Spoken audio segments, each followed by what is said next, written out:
Hello నమస్తే welcome to my channel గణితం bye Pritam. మన థర్డ్ సిరీస్లో 28th వీడియో వచ్చేసి ఏంటంటే ఈ వీడియోలో మనం ప్రీవియస్ వీడియోస్లో డిస్కస్ చేసిన కొన్ని concepts like equation to the pair of tangents drawn from point p x1 y1, parametric equation of circle and equation of chord joining 2 points p theta 1 p q theta 2 ఇట్లాంటి concepts మీద మనము ప్రాబ్లమ్స్ని డీటెయిల్గా చూద్దాము. So first question వచ్చేసి ఏంటంటే right parametric equations of circle x² + y² - 4x - 6y - 12 = 0.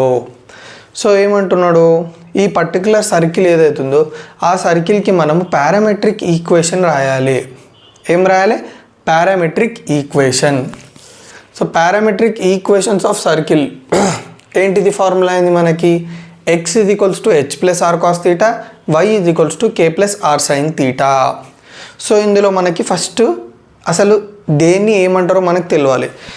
X వైని ఏమంటామంటే point on circle అంటాం. సో సర్కిల్ మీద ఏ పాయింట్నైనా మనం XY అనుకుందాం, ఓకే. అండ్ హెచ్ k అంటే ఏంటంటే ఆ సర్కిల్ యొక్క సెంటర్ వచ్చేసి h, k. సో హెచ్ వచ్చేసి x కోఆర్డినేట్ సెంటర్కి, నెక్స్ట్ k వచ్చేసి y కోఆర్డినేట్ సెంటర్ది, అండ్ r వచ్చేసి ఏంది? Radius of the circle. And ఇక్కడ టీటా వచ్చేసి ఏంటంటే సెంటర్ని ఇంకా ఈ పాయింట్ని జాయిన్ చేసే లైన్ x యాక్సిస్ తోటి ఎంత యాంగిల్ మేక్ చేస్తుంది. సో మొత్తం అర్థం కానీ సింపుల్గా మీకు ఒక చిన్న డయాగ్రామ్ వేస్తాను చూడండి. ఇది సర్కిల్, ఇది యాక్సిస్, ఇది సెంటర్, ఇది పాయింట్. ఇప్పుడు ఈ పాయింట్ని సెంటర్ని జాయిన్ చేసిన లైన్ ఉందా, ఆ లైన్ ఎక్స్టెండ్ చేస్తే ఆ లైన్ x యాక్సిస్ తోటి యాంగిల్ మేక్ చేస్తుంది చూడండి.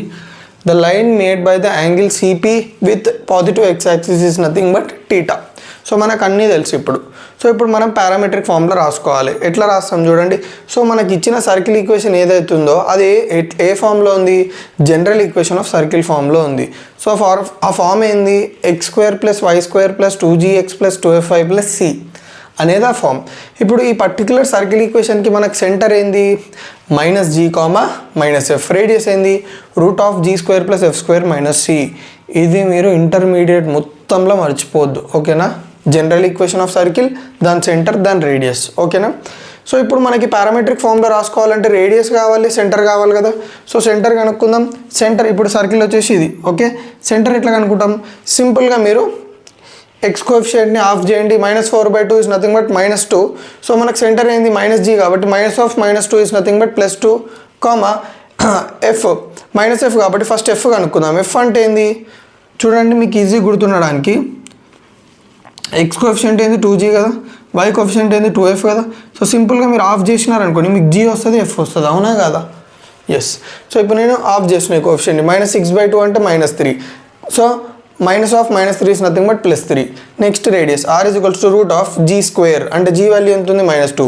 -2² ప్లస్ f వాల్యూ ఎంత మనకి? దీన్ని /2 చేయండి, -3. సో -3² - c అంటే -12 ఎంత మనకి? √2² -2² అంటే 4 + 9 + 12. √9 + 4 ఎంత? 13 + 12 అంటే 25. √25 is nothing but 5. సో క్లియర్గా అర్థమైందా? మనకి సెంటర్ వచ్చింది, రేడియస్ వచ్చింది. డైరెక్ట్ ఇప్పుడు ఏం చేయాలి? ఇందులో సబ్స్టిట్యూట్ చేయాలి. x = h + r cos θ, y = k + r sin θ. h, k ఎంత? సెంటర్ ఎంత? 2, 3. రేడియస్ ఎంత? 5. సో x = h వాల్యూ ఎంత ఉంది? 2 + r ఎంత? 5. 2 + 5 cos θ, y = k వాల్యూ ఎంత? 3 + r sin θ అంటే r ఎంత? 5. So 5 sin θ. సో ఇది వచ్చేసి parametric form of circle, parametric equations of circle, okay. Next x² + y² = 4. ఇప్పుడు దీనికి రాసుకోవాలి. ఎట్లా రాసుకుంటాము? సో ఇప్పుడు సేమ్ ప్రొసీజర్. మనకు ఫామ్ ఏంది? పారామెట్రిక్ ఫామ్ ఇదే కదా, ఓకే. ఇప్పుడు ఇది రాసుకోవాలంటే మనకి సెంటర్ ఉండాలి, రేడియస్ ఉండాలి. సో ఈ సర్కిల్ ఈక్వేషన్ నుంచి మనం సెంటర్, రేడియస్ ఎట్లా కనుక్కుంటాము? మనం 2 మెథడ్స్ యూజ్ చేయొచ్చు. ఐదర్ దీన్ని మనం జనరల్ ఈక్వేషన్ ఆఫ్ సర్కిల్ అని అనుకొని సెంటర్ కనుక్కోవచ్చు. సో ఇది జనరల్ ఈక్వేషన్ ఆఫ్ సర్కిల్ అనుకుంటే సెంటర్ ఏంది? -g, -f కదా. సో అసలు x టర్మ్ y టర్మ్ ఉందా ఇక్కడ అంటే మనకి చూడండి, ఇక్కడ x టర్మ్ y టర్మ్ ఉంది కాబట్టి మనకి gf వాల్యూస్ ఉన్నాయి. సో ఇక్కడ లేవు కాబట్టి డైరెక్ట్ మీరు సెంటర్ని 0, 0 అని పెట్టేసుకోవచ్చు. నెక్స్ట్ రేడియస్ ఎట్లా కనుక్కుంటారు? రేడియస్ ఫార్ములా అయింది r/√g². అసలు జీఏ లేదు, so 0 plus f² 0 minus c. So ఈ మైనస్ +4 అటు వెళ్తే -4 అవుతుంది కాబట్టి -4 which is nothing but √4 which is nothing but 2. ఇట్లా కూడా చేసుకోవచ్చు మీరు. ఇంకొక విధంగా ఎట్లా చేసుకోవచ్చు, వెరీ వెరీ ఇంపార్టెంట్, మనం ఫస్ట్ డిస్కస్ చేసినాం. x - α² + y - β² r². Represents general కాదు కానీ basic equation of circle. Okay, తప్పు రాసిన ఇక్కడనే.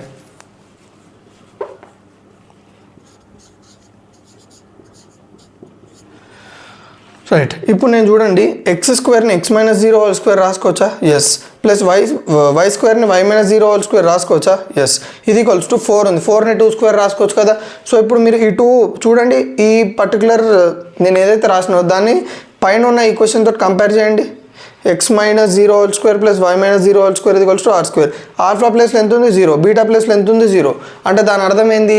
ఆల్ఫా బీటా అంటే ఏంది? సెంటర్. సో సెంటర్ ఎంత ఉంది మనకి? 0. అండ్ r² ఎంత ఉంది? 2². ఇప్పుడు r² 2² అంటే r² 4 అయితే r వాల్యూ ఎంత అయితే 2. సో సెంటర్ వచ్చింది, రేడియస్ వచ్చింది మనకి. So x = h + r cos θ, y = k + r sin θ. Okay, so x = h value ఎంత ఉంది? 0 సెంటర్, ప్లస్ r cos θ అంటే 2 cos θ. Next y = k + r sin θ కాబట్టి k వాల్యూ ఎంత? 0 ప్లస్ r ఎంత? 2 sin θ. So x = 2 cos θ, y = 2 sin θ. Right, find equation to pair of tangents drawn from 0, 0 to x² + y² + 10x + 10y + 40 = 0. So ఏమంటున్నాడు? 0, 0 నుంచి draw చేసిన. Okay, ఇక్కడ సింపుల్గా draw చేసుకుందాం, మీకు ఈజీగా అర్థమయ్యేటట్టు. ఇది సర్కిల్ అనుకోండి. ఓకే, కొంచెం సర్కిల్ లెక్క లేదు బట్ అడ్జస్ట్ చేసుకోండి. 0, 0 నుంచి నేను ఏం చేస్తున్నా అంటే 2 టాంజెంట్స్ డ్రా చేసిన సర్కిల్కి ఇట్లా. ఇప్పుడు ఏమంటుండంటే 2 టాంజెంట్స్ యొక్క కంబైన్డ్ ఈక్వేషన్ కనుక్కోమంటుండు. సో ఎట్లా కనుక్కుంటాము చెప్పండి?